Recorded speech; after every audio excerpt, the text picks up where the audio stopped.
Investigators, welcome to the case of Jack Lumberski. In the early morning hours of July 22, 2000, Huggenham Country Club groundskeeper Jack Lumberski was found beaten to death with a 5-iron in his backyard. Mr. Lumberski was in a heated dispute with 3 of his neighbors regarding a large tree he had recently cut down. All 3 neighbors were prime suspects, yet investigators were never able to find enough evidence to convict one of them. Your job is to solve the murder by finding the evidence needed to prove which one of Mr. Lumberski's neighbors killed him. The real story lies in the evidence. Let's start piecing it together. A 68-year-old Huggenham man was found murdered in his own backyard early Saturday morning. Officials say Jack Lumberski of 29 Maple Street was discovered by police while responding to a 911 call he placed. He was apparently beaten to death with a 5-iron golf club. Mr. Lumberski has been the head greenskeeper for the Huggenham Country Club for the past 11 years. Sources say Lumberski, who moved into the neighborhood just a few months ago, had been in a heated dispute with some of his neighbors over a tree he recently had cut down. Although new to the neighborhood, Lumberski had developed a reputation as both a meticulous landowner and a bit of a curmudgeon. Often heard yelling at neighborhood kids to get off of his luscious carpet of Kentucky bluegrass. When Carl Spackler, who worked for Lumberski at the golf course, was asked about his late boss, he said Lumberski was arrogant, condescending, and hard-nosed, but he sure knew how to keep the course in great shape. I'm sure the fairways will miss him. The man knew his way around a golf course, but Jack's people skills were well below par. He'd been divorced 4 times and was estranged from all 6 of his children, said Pam Chatterley, front desk manager at the Huggenham Country Club. Detective Louis Sprower is currently questioning 3 suspects, all of whom are Lumberski's neighbors. If anyone in the vicinity of Maple and Spruce Streets has any information regarding the case, please call Detective Sprower at 503-555-4321. Your identity will be kept strictly confidential. Here's Jack when he was alive. Remember, behind every case file is a real person with a life and relationships. That's important to keep in mind as you look for motives. This is where Jack was found in his backyard. Look closely. What details do you notice? What questions do you immediately have about how the crime happened? Jack made this 911 call. Let's walk through it line by line. 911, what's your emergency? I was just getting dressed for work and I heard this loud bang on the side of my house. So I look out the window into my backyard and now it's dark out, but I can see some moron out there pitching golf balls at my house. Did you say he's hitting golf balls against your house? Yeah, that's right. I can see him right now. Can't tell who it is. I think he's got... Is that my 5-iron? We'll send someone right out. It's 29 Maple Street, right? I have an officer nearby. Yeah, that's... What the... Sir, is everything okay? That man just sent one through the window I'm standing at. Are you okay, sir? Are you injured? Don't think so, but there's broken glass everywhere. Sir, please back away from the window. What the... I don't believe it. He's teeing up again. Sir, please back away from the window. I have a squad car in the area, and it should be there in just a few minutes. I can't. I've got to take another look. I think I know who... Well, slap me, silly. It's that dingleberry neighbor of mine. And now he's yelling something... What the... It's your neighbor? What's he saying? Not sure. Hang on. I'm gonna holler at him. What in the Sam Hill's wrong with you? What? No. Sir, are you... That's not my problem, dipstick. What? Look, I don't care that you planted that tree when it was a seed. Get over it. Look, Nimrod, it was half on my property, so I was well within my... Oh, forget it. Dispatcher, are you still there? I'm still here. I'm going out there to straighten this out. I should have known it was him. Sir, I'm not so sure that's a good idea. If you can just wait until the officer... Lumberski doesn't wait for nobody. I may be an old duffer, but I can take him on any day. You might want to send an ambulance for the butt sniffer putting divots in my Kentucky bluegrass, though. Sir, can you tell me who it is? Sir!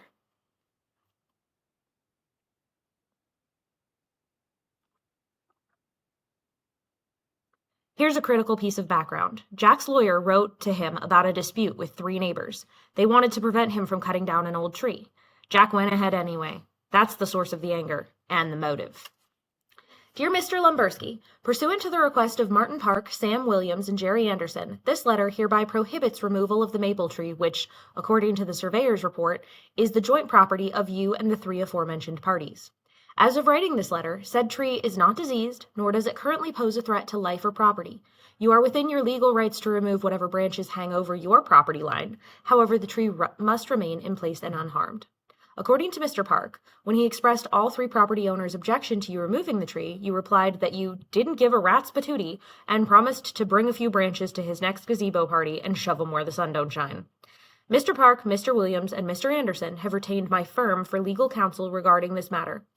We are prepared to file a lawsuit against you should you ignore or deviate from the prohibitions mentioned within this letter.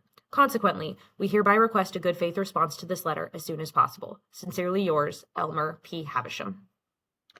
Here are the 3 neighbors. Each of them had a reason to be furious with Jack, but only one turned to murder. Now, your first challenge. Which of these case file items will be key to solving this murder? Was it the newspaper article that described Jack's murder, the picture of Lumberski alive, the picture of him dead in his backyard, the 911 call transcript, the lawyer's letter, or the suspect corkboard with each of their 3 photos on it? Need a hint? Lawyers are not always helpful. That is the case here, too. Another hint? Cameron Daly doesn't have much to offer either. Look back at the files. Who was Cameron Daly?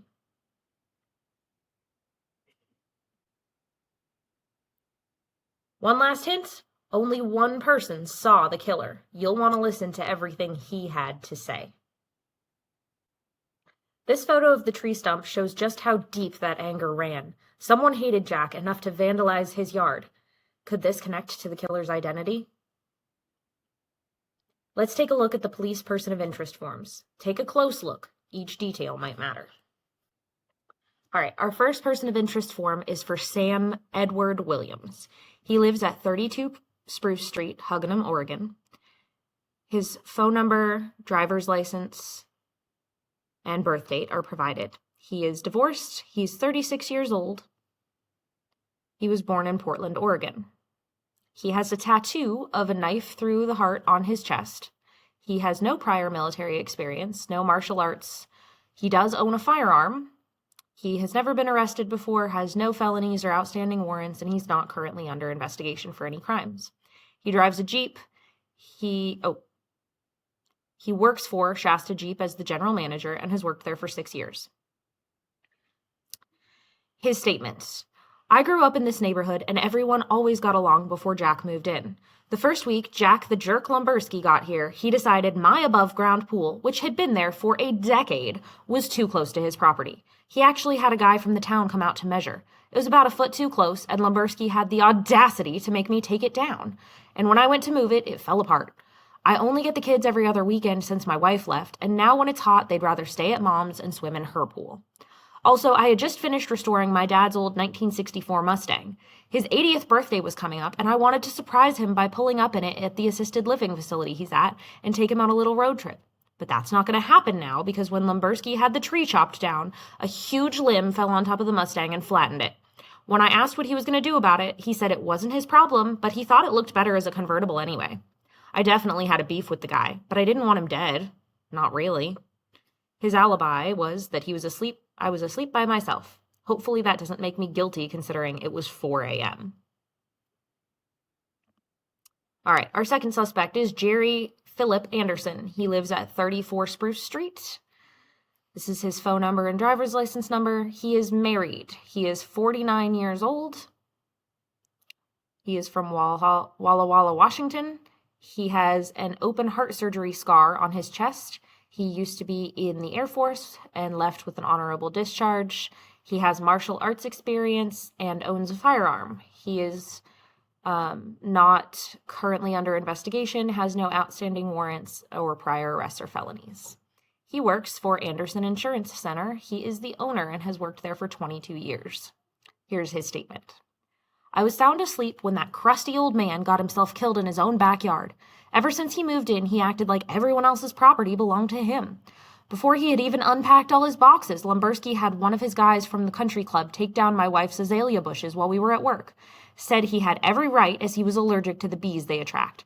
The only thing he was allergic to was displaying common decency. She was in tears for days.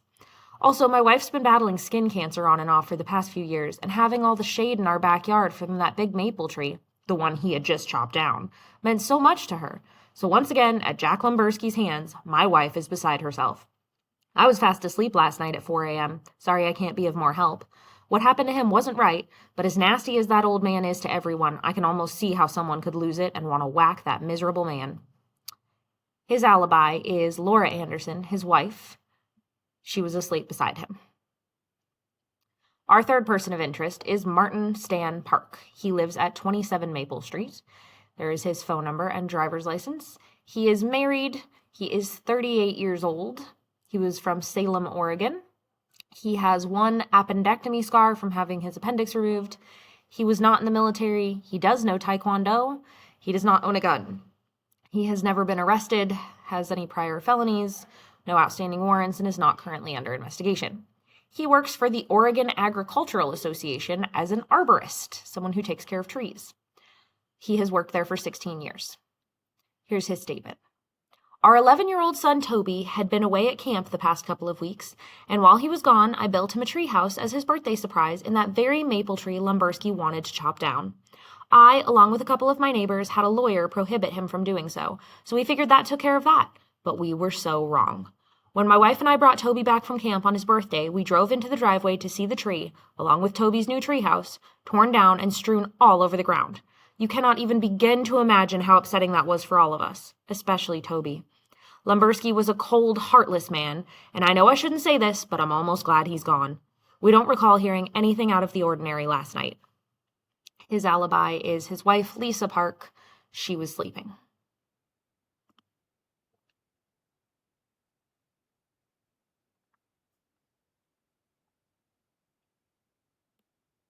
Time to return to that 911 call. Which line of the transcript contained the necessary clue? Go back and read through it. Need a hint? The dispatcher has nothing of value to add to the investigation. Another hint? None of Jack's insults have hidden meanings. He's just a jerk. Last hint. We ran out of hints to give you, but you have to earn it somehow. What's the square root of 324? Looks like you're on the right track. Here's your next challenge. Which other case file item do you need to make your case airtight? Is it the newspaper article, the picture of Lumberski alive, the crime scene photo of him dead in his backyard, the lawyer's letter, the suspect corkboard, or the picture of the stump? Need a hint? The person of interest forms were not an option to choose, but you will need the information from all three of them too.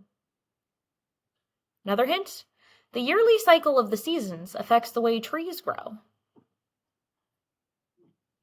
Need another hint? Lumberski really does suck. Now you've seen the neighbors, their motives, the 911 call, and the vandalized stump. Which suspect had motive, means, and opportunity? Who slipped up enough to reveal the truth? This is it, investigators. Who is the killer? Commit to your answer. Build your case.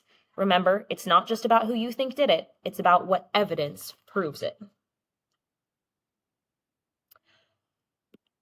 Well done, investigators. You've pieced through the evidence, spotted the key details, and built your case. Sometimes it takes sharp eyes and patience to solve a crime. Be ready to explain your reasoning in class. Your case doesn't end here until you can defend it. The killer was Jerry Anderson. Here's why. In the 911 transcript, the neighbor reported hearing the killer shout at Jack that he had planted the tree as a seed. At first, that line might sound like just another insult, but it's actually the key clue.